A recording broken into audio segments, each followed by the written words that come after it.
Hello, and thank you for showing interest in HRM Planning Application 2023-00453, formerly known as Case 24650.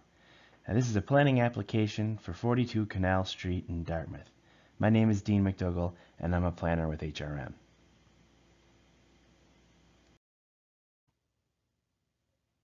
Before we begin, we'd like to acknowledge that we are in Mi'kma'ki, the ancestral and traditional lands of the Mi'kmaq people. HRM acknowledges the peace and friendship treaties signed in this territory and recognizes that we are all treaty people. We would also like to affirm that we are in the decade for people of African descent. African Nova Scotians are a distinct founding people in our community who have been a key part of Nova Scotian culture and history. We acknowledge that African teachings, strength, and perseverance continue to challenge and inspire our community.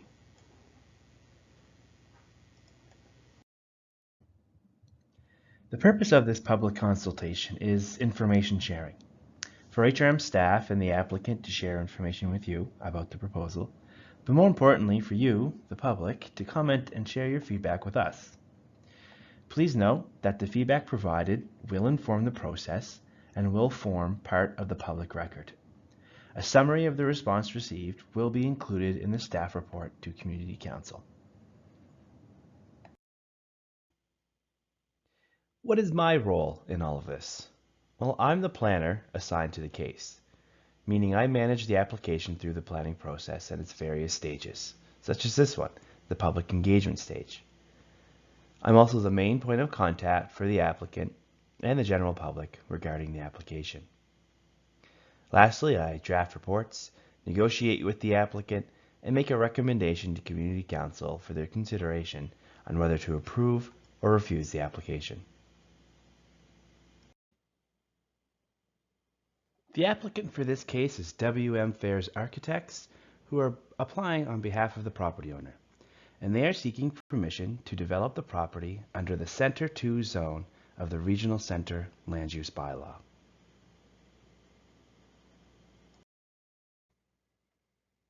The site is outlined in red on the images shown on the screen. As you can see, it's within the Dartmouth Cove area, which is tucked in behind King's Wharf, and it makes up part of downtown Dartmouth. It is a large lot, approximately 2.4 acres in size, and is situated between Canal Street and Maitland Street. As I mentioned, the applicant is looking to develop the lands under the Center 2 zone of the Regional Center Land Use Bylaw. As per the densities permitted through the future growth node, the development will consist of 3 mixed-use buildings consisting of 2 mid-rise buildings, approximately 23 meters in height, and 1 high-rise, 26 meters in height or taller. Please note that the building drawings are for illustrative purposes only, and the building design will be regulated by the requirements of the Regional Center Land Use Bylaw.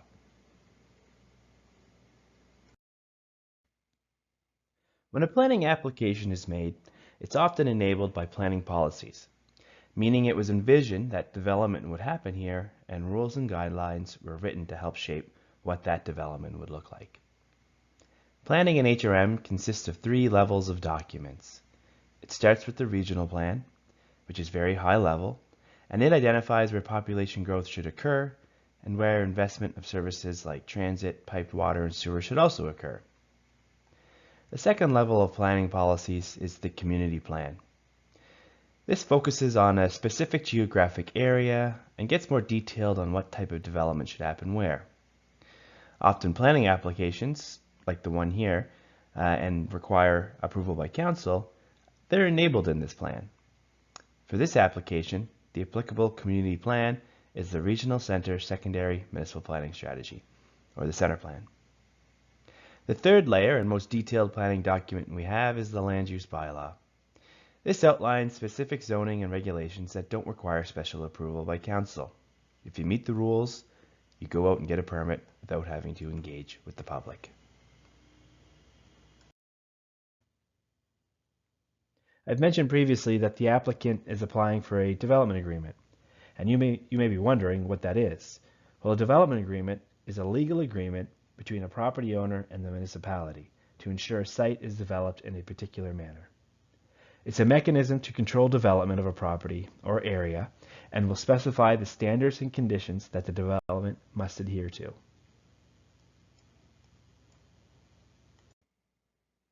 The property is serviced by municipal sewer and water. It is zoned Comprehensive Development District 2 zone, or the CDD2.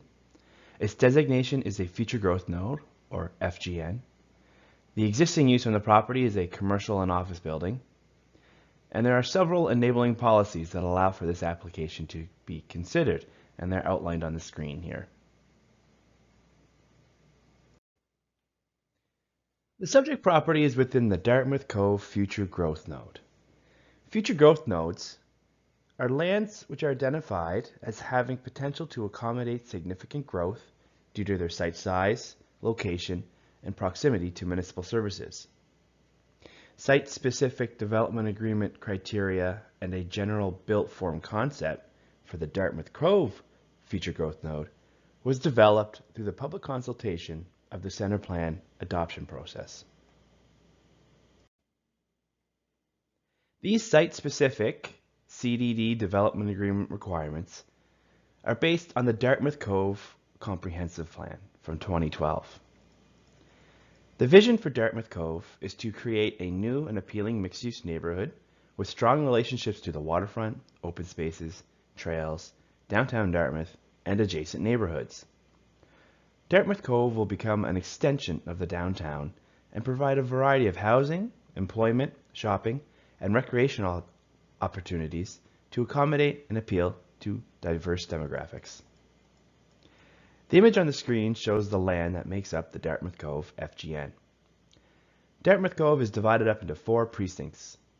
Each have specific evaluation criteria attached to them to ensure the objectives of the future growth node are met. This future growth node also has established densities and max building forms that are assigned to each precinct and property within the future growth node. In terms of the planning process, this chart outlines the different stages an application goes through. After public consultation, there will be further revisions and refinement to the proposal based on your comments and any outstanding items from the internal review. Staff will write a report with the recommendation to Community Council for their consideration ahead of the decision on the application. Community Council will make a decision on the application at the public hearing. Community members who are notified of this engagement will also receive a notification of the public hearing and will have an opportunity to speak at that public hearing on the application. The decision of Council following the public hearing is appealable, and there is a 14-day appeal period. Thank you very much for listening and showing interest in this application. We ask that you visit the application webpage to view the submitted materials, which go into further detail and specifics on the proposal. If you do wish to provide feedback, or if you have any questions, please contact me as per the details on the screen. We do request that if you wish to provide feedback, please do so by May 5th. Thank you for your time.